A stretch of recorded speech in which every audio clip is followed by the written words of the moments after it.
नमस्कार, मैं हूं गीतिका पांडे और आप देख रहे हैं टुडे हरियाणा। हमारे प्यारे राज्य हरियाणा से जुड़ी हुई खबरों को देखने के लिए हमारे चैनल को जरूर सब्सक्राइब करें। साथ ही आप हरियाणा के किस जिले से चैनल देख रहे हैं हमें कमेंट बॉक्स में कमेंट कर जरूर बताएं। राज्यपाल ने छात्र छात्राओं को पुरस्कार दे किया सम्मानित। राज्यपाल बंडारू दत्तात्रेय ने बाल दिवस के उपलक्ष्य पर हरियाणा राजभवन चंडीगढ़ में जिले से शिक्षा के क्षेत्र में उल्लेखनीय प्रदर्शन करने वाले छात्र छात्राओं को पुरस्कार देकर सम्मानित किया। बंडारू दत्तात्रेय ने बहुत ही प्रेम पूर्वक बच्चों से बातचीत कर उन्हें प्रेरित किया। बच्चों का हौसला देखते ही बन रहा था। इस अवसर पर राज्यपाल ने पंडित जवाहरलाल नेहरू के चित्र पर माल्यार्पण कर सभी को भाव विभोर कर दिया। मेडिकल स्टोर नशे की दवाई देने के लिए वर्जित। हरियाणा के मुख्य सचिव संजीव कौशल ने कहा कि जिला स्तर पर हर माह नेशनल नारकोटिक्स कोऑर्डिनेंस कमेटी की बैठकें आयोजित की जाएं और उनकी रिपोर्ट पोर्टल पर अपलोड की जाए। इसके अलावा उपायुक्त तिमाही और एसडीएम हर माह जिला में कार्यरत नशा मुक्ति केंद्र की मॉनिटरिंग करें और उसकी जानकारी अवश्य अपलोड करें। हरियाणा में 4 नए फास्ट ट्रैक कोर्ट और खुलेंगे। हरियाणा में 4 नए फास्ट ट्रैक कोर्ट बनाने की सरकार तैयारी कर रही है। इन कोर्ट में नशे की दवाइयों से संबंधित मामलों की सुनवाई की जाएगी। सिरसा फास्ट ट्रैक कोर्ट के ब्लूप्रिंट के बाद फतेहाबाद, अंबाला, हिसार, कैथल, करनाल, कुरुक्षेत्र और पानीपत में 7 और फास्ट ट्रैक कोर्ट अधिसूचित किए गए हैं। हरियाणा सरकार गुरुग्राम, रोहतक, फरीदाबाद और यमुनानगर में 4 और फास्ट ट्रैक अदालतें बनाए जाने के लिए एक्टिव होकर काम कर रही है। मनोहर लाल का बाल दिवस पर संबोधन। सीएम ने युवा छात्रों को बताए सफलता के जरूरी गुण। राज्य के मुख्यमंत्री मनोहर लाल ने बाल दिवस के मौके पर युवा छात्रों को संबोधित किया। सीएम ने छात्रों के साथ विशेष चर्चा करते हुए सभी को दीपावली, गोवर्धन पूजा और भैया दूज की बधाई दी। उन्होंने कहा कि आज युवाओं को वे 20 मिनट में 20 सूत्रों के जरिए जरूरी बातें बताएंगे जो हर किसी युवा छात्र के लिए जरूरी हैं। अब कुत्ते के काटने पर प्रति दांत मिलेंगे 10,000 रुपए, 4 महीने में देना होगा मुआवजा। हाईकोर्ट ने साफ कर दिया कि कुत्ते के काटने से संबंधित मामलों में वित्तीय सहायता न्यूनतम 10,000 रुपए प्रति दांत के निशान पर होगी और जहां मांस त्वचा से खींच लिया गया है यह न्यूनतम 20,000 रुपए प्रति 0.2 सेंटीमीटर घाव पर देय होगा। हाईकोर्ट ने साफ कर दिया कि राज्य मुख्य रूप से मुआवजे का भुगतान करने के लिए जिम्मेदार होगा और उसे राज्य की दोषी एजेंसी, साधनों या निजी व्यक्ति यदि कोई हो से इसकी वसूली करने का अधिकार होगा।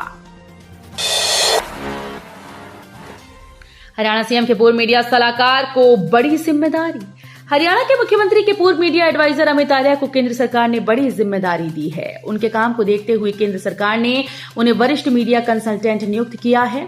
इस नियुक्ति के तहत वे केंद्र सरकार की योजनाओं के प्रचार प्रसार के साथ सूचना और प्रसारण मंत्रालय को सुझाव भी देंगे। जहरीली शराब मामले में विज ने तोड़ी चुप्पी। हरियाणा में जहरीली शराब से हुई मौतों के मामले में गृह मंत्री अनिल विज ने चुप्पी तोड़ दी है। उन्होंने कहा कि पुलिस और संबंधित विभाग इस मामले में जुड़ी हर लीड पर कार्रवाई कर रही हैं। पुलिस तह तक इसकी जांच कर रही है। उन्होंने कांग्रेस और अन्य विपक्षी दलों के नेताओं पर पलटवार करते हुए कहा कि इस मामले में हमने आरोपी पकड़े हैं। इनके राज में तो कभी आरोपी पकड़े नहीं जाते थे। किसानों के खाते में जल्द डाला जाएगा 80 करोड़ का मुआवजा, कृषि मंत्री ने लगाई मोहर। मंडी प्रदेश के कृषि और पशुपालन मंत्री जेपी दलाल ने कहा कि पिछली रबी फसल 2022 में खराब हुई चने व सरसों का लोहारू क्षेत्र का करीब 80 करोड़ का मुआवजा शीघ्र ही किसानों के खाते में डाला जाएगा। उन्होंने कहा कि किसान, गरीब और पात्र लोगों को सरकार की योजनाओं के लाभ से वंचित नहीं रहने दिया जाएगा। सरकार किसान व गरीब के जीवन स्तर को ऊंचा उठाने के लिए बिल्कुल प्रतिबद्ध है। शुगर मिल के 48वें पेराई सत्र शुरू। हरियाणा के सहकारिता और जन स्वास्थ्य अभियांत्रिकी मंत्री डॉक्टर बनवारी लाल ने मंगलवार को करनाल शुगर मिल मशीन में गन्ने डालकर 48वें पेराई सीजन की शुरुआत करते हुए कहा कि हरियाणा सरकार किसान का एक एक गन्ना खरीदेगी और समय से पेमेंट भी देगी। सहकारिता मंत्री डॉक्टर बनवारी लाल ने कहा कि 9 साल में मुख्यमंत्री मनोहर लाल ने सबका साथ सबका विकास की भावना से हर वर्ग के लिए काम किया है। दिवाली के बहाने समर्थकों की नब्ज टटोलते नजर आए राजनीति के दिग्गज। दिवाली के बहाने नेता अपने कार्यकर्ताओं समर्थकों की नब्ज टटोलते नजर आए। वर्ष 2024 में होने वाले लोकसभा विधानसभा चुनाव की नींव रखते दिखे। पूर्व सीएम चौधरी भजनलाल के बेटे कुलदीप बिश्नोई, पूर्व सीएम चौधरी भूपेंद्र सिंह हुड्डा के बेटे दीपेंद्र सिंह हुड्डा, पूर्व वित्त मंत्री कैप्टन अभिमन्यु ने कार्यकर्ताओं से बातचीत करते हुए उनकी समस्याएं सुनी।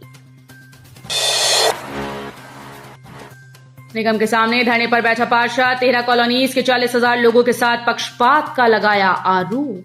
पानीपत नगर निगम अधिकारियों ने वार्ड 18 के 22 मुख्य विकास कार्यों के टेंडर तो लगाए, लेकिन इनके वर्क ऑर्डर रोक लिए, जिससे आज तक के विकास कार्य शुरू ही नहीं हो पा रहे। अधिकारियों के इस मनमर्जी के खिलाफ मंगलवार को वार्ड पार्षद बलराम मकौल का गुस्सा फूट गया। रोहतक में पिता ने 4 बच्चों को दिया जहर। रोहतक के कबूलपुर गांव में मंगलवार को एक शख्स ने अपने ही 4 बच्चों को जहर दे दिया। जहर देने वाले शख्स का नाम सुनील है। उसकी 2 बेटियों की मौत हो गई, जबकि एक बेटा और बेटी की हालत गंभीर बनी हुई है। दोनों को अस्पताल में दाखिल कराया गया। बताया जा रहा है कि आरोपी शख्स कर्ज की वजह से परेशान था और उसने ये कदम उठाया। सुनील ने बच्चों को जहर उस समय दिया जब उसकी पत्नी काम पर गई हुई थी। घटना के बाद लौटी उसकी पत्नी ने पुलिस में शिकायत दी।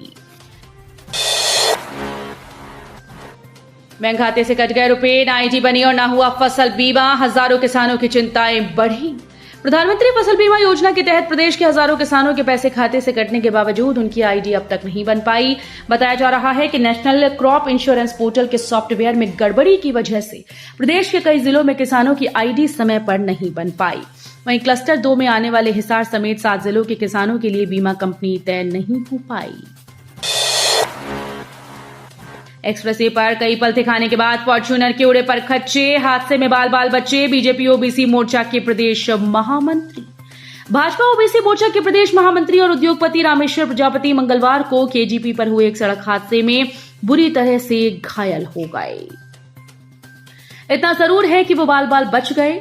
दुर्घटना इतनी भयावह थी कि उनकी फॉर्च्यूनर गाड़ी पलटते हुए डिवाइडर से जा टकराई, जिस कारण गाड़ी ने कई पलथे खाए और गाड़ी पूरी तरह से क्षतिग्रस्त हो गई।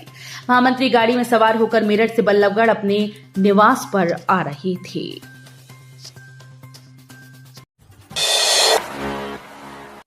ये थी हरियाणा राज्य से जुड़ी हुई आज की कुछ खास और अहम खबरें।